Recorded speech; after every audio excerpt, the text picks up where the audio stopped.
അങ്ങനെ റൂമിൽ നിന്ന് ഇറങ്ങാൻ ടൈം ഏകദേശമായി. നാട്ടിലേക്ക് പോവാണ് എന്നില്ല ആ ഒരു ഇതിൽ ഞാൻ അപ്പോഴും എത്തിയിട്ടുണ്ടായിരുന്നില്ല. ഞാൻ ഇവിടെ വന്നിട്ട് വിസ റിന്യൂവാൻ വേണ്ടി സൗദിയിലൊക്കെ പോയിട്ടുണ്ടായിരുന്നു. അപ്പൊ എനിക്ക് അങ്ങനെ ഞാൻ വിസ റിന്യൂവാൻ വേണ്ടി പോവാന്നുള്ളൊരു ഫീലായിരുന്നു. 6 മാസത്തിന് ശേഷം കുഞ്ചു നാട്ടിലേക്ക്.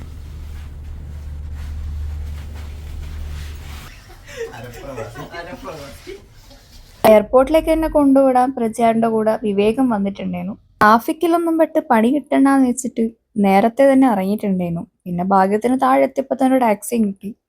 ഈ കഴിഞ്ഞ ഒരു 6 മാസം എന്ന് പറയുന്നത് ഒരു വല്ലാത്ത പോക്കാ പോയത്. ഞാൻ ഒരു കാര്യം പറയട്ടെ, എനിക്കിവിടുന്ന് ഞാൻ പോയത് മാത്രമേ ഓർമ്മയുള്ളൂ. അതായത് രമണ, എൻ്റെ ഇപ്പോഴത്തെ അവസ്ഥ എന്താണെന്നറിയോ?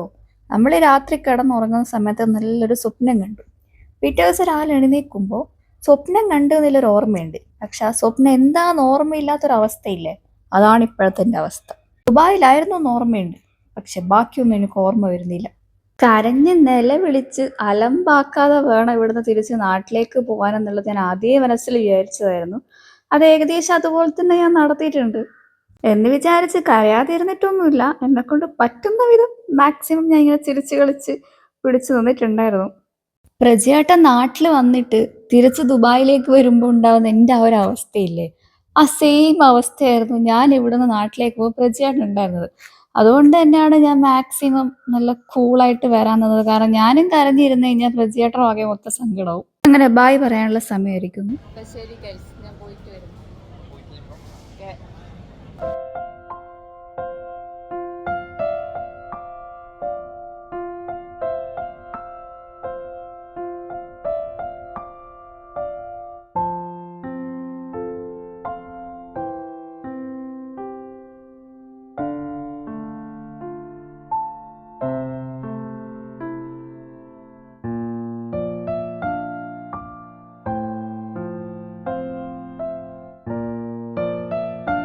ബായ് പറഞ്ഞ് ഉള്ളിലേക്ക് കയറിയപ്പോഴാണ് ഞാൻ പോവാണ് എന്നുള്ളത് എനിക്ക് ശരിക്കും മനസ്സിലായത്.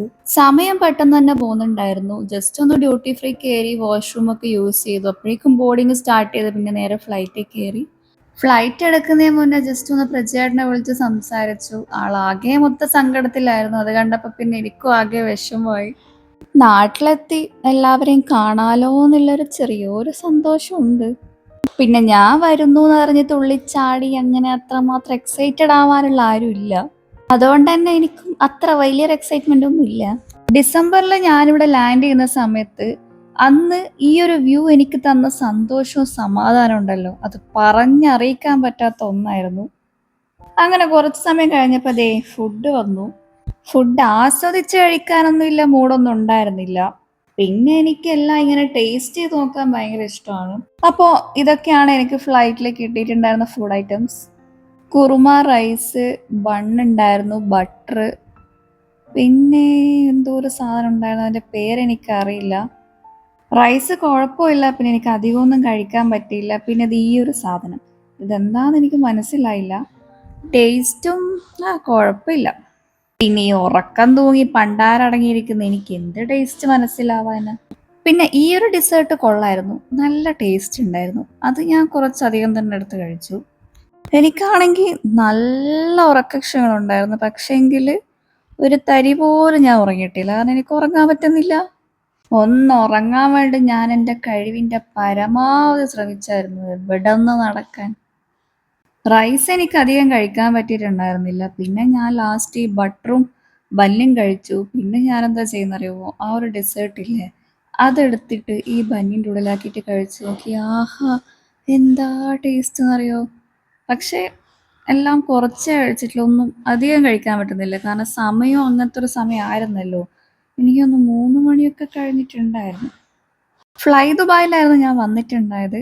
നല്ല ഫ്ലൈറ്റ് ആയിരുന്നു, ഒന്നും പറയാനില്ല. ഇതിപ്പോ ഞാൻ 3-മത്തെ തവണയാണ് ഫ്ലൈ ദുബായ് എടുക്കുന്നത്. എനിക്ക് ഭയങ്കര ഇഷ്ടപ്പെട്ടു. പിന്നെ കുറച്ച് കഴിഞ്ഞപ്പോൾ ഉറക്കം വരില്ലാന്ന് തോന്നിയത് കൊണ്ട് ഞാൻ ഇതിൽ കുറെ ഗെയിംസ് ഒക്കെ കളിച്ചു നോക്കി. ഇതിലുള്ള എല്ലാ ഗെയിംസും ഞാൻ കളിച്ചിട്ടുണ്ട്. അങ്ങനെ ശോകമുഖമായിരിക്കുന്ന സമയത്താണ് ഞാൻ ഇങ്ങനെ ഒരു കാഴ്ച കണ്ടത്. ഇത് ശരിക്കും എന്നെ ഞെട്ടിച്ചിട്ടുണ്ടായിരുന്നു. ഞാൻ എന്തോ ഒരു അത്ഭുതം കണ്ട പോലെ ഞാൻ നോക്കി നിന്നത്. ആദ്യം എനിക്കൊന്നും മനസ്സിലായില്ല ഇതെന്താ സംഭവം എന്നുള്ളത്. ഞാൻ കുറേ സമയം നോക്കിയതാണ്. പിന്നെ മനസ്സിലായത് സൺറൈസ് ആയിരുന്നു എന്ന്. ഈ ഫോണിലൂടെ ഇതിൻ്റെ ഭംഗി മൊത്തത്തിൽ മനസ്സിലാവില്ല. നേരിട്ട് കണ്ടപ്പോൾ ഉണ്ടല്ലോ ശരിക്കും ഞാൻ കുറച്ച് സമയം അത് തന്നെ നോക്കി അങ്ങ് നിന്നു. എന്താ ഒരു ഭംഗി കാണാൻ. കുറച്ച് സമയത്തേക്ക് പിന്നെ ഈ ഒരു കാഴ്ച അങ്ങനെ അങ്ങ് ആസ്വദിച്ചിരുന്നു.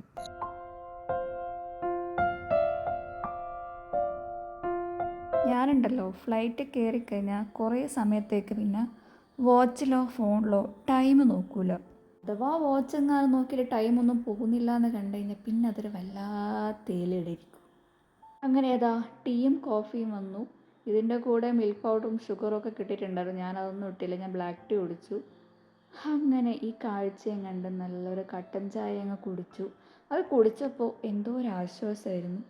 പിന്നെ പുറത്തേക്ക് നോക്കിയപ്പോൾ നല്ല വെളിച്ചം വന്നിട്ടുണ്ടായി. എന്തായാലും നല്ലൊരു ബ്യൂട്ടിഫുൾ സൺറൈസ് കാണാൻ പറ്റി. ഞാൻ ഈ അടുത്ത കാലത്തൊന്നും ഒരു സൺറൈസ് കണ്ടിട്ടേ ഇല്ല. സൺസെറ്റ് ഒരുപാട് കണ്ടിട്ടുണ്ട്. കുറച്ച് കഴിഞ്ഞപ്പോൾ സൂര്യനെ മൊത്തത്തിലേ അങ്ങ് കണ്ടു. ആ ഒരു വെളിച്ചം കണ്ടാ നിങ്ങൾ? ഞാൻ ശരിക്കും ഒരു അത്ഭുതം കണ്ട പോലെ ഇങ്ങനെ നോക്കി നിൽക്കുമായിരുന്നു. അല്ലെങ്കിലും ഈ സൺറൈസ് എന്ന് പറയുന്നത് ശരിക്കും ഒരു അത്ഭുതം തന്നെയാണല്ലോ. എന്തിനു പറയണം, കരഞ്ഞ് സങ്കടപ്പെട്ടിരുന്ന എൻ്റെ മൂഡ് പോലും ഈ ഒരു സൺറൈസ് കാരണം കുറേയൊക്കെ മാറിക്കിട്ടി. കുറച്ച് കഴിഞ്ഞപ്പോൾ നല്ല വെളിച്ചം വന്നു. പിന്നെ പുറത്തോട്ടേക്ക് നോക്കാനേ പറ്റുന്നുണ്ടായിരുന്നില്ല. എന്നിട്ട് ഞാൻ എൻ്റെ സൺഗ്ലാസ് ഒക്കെ എടുത്തിട്ട് വെച്ച് പുറത്തേക്ക് നോക്കി. എന്നിട്ടും രക്ഷയില്ല. അവസാനം ഞാൻ വിൻഡോ ഒക്കെ ക്ലോസ് ചെയ്തതിന് വിചാരിച്ചു കുറച്ച് സമയം എങ്ങനെയെങ്കിലും ഉറങ്ങാമെന്ന് വിചാരിച്ചു. കണ്ണടച്ച് കിടന്നു നോക്കി. അഥവാ ഉറക്കം വന്നാലും എവിടെന്ന് ഒരു രക്ഷയില്ല. പിന്നെ ഞാൻ ഈ സ്ക്രീനൊക്കെ ഓൺ ചെയ്തു. അവസാനമാണ് ഞാൻ ഈ ഒരു ഇത് കണ്ടത്. എനിക്ക് ഭയങ്കര ഇഷ്ടപ്പെട്ട സിനിമ ഇത്. പണ്ട് ഇത് എത്ര തവണ കണ്ടു എന്നുള്ളത് ഒരു കണക്കും ഇല്ല. എനിക്ക് അത്രയ്ക്ക് ഇഷ്ടപ്പെട്ട സിനിമയായിരുന്നു ഇത്. കുറച്ച് കഴിഞ്ഞപ്പോൾ ഏതാനും നിമിഷങ്ങൾക്കകം നമ്മൾ ലാൻഡ് ചെയ്യുമെന്ന് അനൗൺസ് ചെയ്തു. പിന്നെ കുറേ സമയം പുറത്തേക്ക് നോക്കി വീഡിയോസൊക്കെ എടുത്ത് അങ്ങനെ ഇരുന്നു. അങ്ങനെ ഫൈനലി ഇതാ ഞാൻ നാട്ടിലേക്ക് ലാൻഡ് ചെയ്തിരിക്കുന്നു. ഈ ഒരു പച്ചപ്പും ഹരിതാവും കണ്ടപ്പോൾ മനസ്സിന് എന്തോ ഒരു ചെറിയൊരു സന്തോഷം വന്നു. എന്നെ കൂട്ടാൻ വേണ്ടി ഏട്ടനും സാരംഗും ശരത്തും ഇന്നലെ ഇവിടെ എയർപോർട്ടിൻ്റെ അടുത്ത് വന്നിട്ട് സ്റ്റേ ചെയ്തിട്ടുണ്ടായിരുന്നു. കുറച്ച് കാലങ്ങൾക്ക് ശേഷം ഇവരൊക്കെ കണ്ടപ്പോൾ എന്തോ ഒരു ആശ്വാസം കിട്ടി. പക്ഷേ കോഴിക്കോടൊന്ന് തലശ്ശേരി വരെ എത്തണല്ലോ എന്ന് ആലോചിച്ചപ്പോൾ ആ ആശ്വാസം അങ്ങനെ അങ്ങ് ഇല്ലാണ്ടായി. എയർപോർട്ട് മലപ്പുറത്താണെങ്കിലും നമ്മൾ കോഴിക്കോട് നിന്നാണല്ലോ പറയുക. പക്ഷേ ഉണ്ടല്ലോ, ഞാൻ വിചാരിച്ചത്ര വലിയ കുഴപ്പമൊന്നും ഉണ്ടായിരുന്നില്ല. അത്രയും ടൈം കൊടുത്തിട്ടില്ല. പെട്ടെന്ന് എത്തിയ പോലെ തന്നെ എനിക്ക് തോന്നിയത്. കാറിൽ കയറിയിട്ട് നോക്കുമ്പോൾ എനിക്ക് ആദ്യം കിട്ടിയത് ഈ ഒരു നമ്മുടെ നമ്പൂരിപ്പൊടിയില്ലേ, അതിൻ്റെ ഒരു സ്മെല്ലായിരുന്നു. നോക്കുമ്പോൾ ഈ കർപ്പൂരത്തിൻ്റെ ആ ഒരു ഇത് വരുന്ന എന്തോ ഒരു എയർ ഫ്രഷ്നർ അങ്ങായിരുന്നു കാറിൽ വെച്ചിട്ടുണ്ടായിരുന്നത്. കാറിൽ കയറി കുറച്ച് സമയം മാത്രമേ ഈ ജാക്കറ്റൊക്കെ ഉണ്ടായിരുന്നുള്ളൂ. എല്ലാം ഞാൻ വലിച്ചു പറിച്ചഴിച്ച് ചാടി. പിന്നെ ഞങ്ങൾ നേരെ ബ്രേക്ക്ഫാസ്റ്റ് ഒക്കെ കഴിച്ച് ഒരു 12 മണിയായപ്പോഴേക്കും നാട്ടിലെത്തിയിട്ടുണ്ടായിരുന്നു. ഫൈനലി അങ്ങനെ തിരിച്ച് വീട്ടിലെത്തി. മൊത്തത്തിലെ ടയേർഡായി. ഇനി ഒന്ന് കിടന്ന് ഉറങ്ങണം, എന്നിട്ടേ ഉള്ളൂ ബാക്കി കാര്യം. നല്ല ടയേർഡായി. പിന്നെന്താ, വീട്ടിൽ പോകണം. ഇനി അമ്മയെ എല്ലാവരും ഒന്ന് കാണണം, എന്നിട്ടൊന്ന് ഉറങ്ങണം. കണ്ണൊക്കെ ആകെ മൊത്തം ഇതായിട്ടുള്ളത്. അപ്പോൾ ഈ വീഡിയോ ഇവിടെ വെച്ച് അവസാനിപ്പിക്കാമെന്ന് വിചാരിക്കുന്നു. ഇത് പ്രത്യേകിച്ചൊന്നുമില്ല. അപ്പോൾ ദുബായിലുള്ള വീഡിയോസും നാട്ടിലുള്ള വീഡിയോസും ഒക്കെ ആയിട്ട് നമുക്ക് വീണ്ടും എത്രയും പെട്ടെന്ന് തന്നെ കാണാം. ശരി എന്നാൽ, ബൈ ബൈ.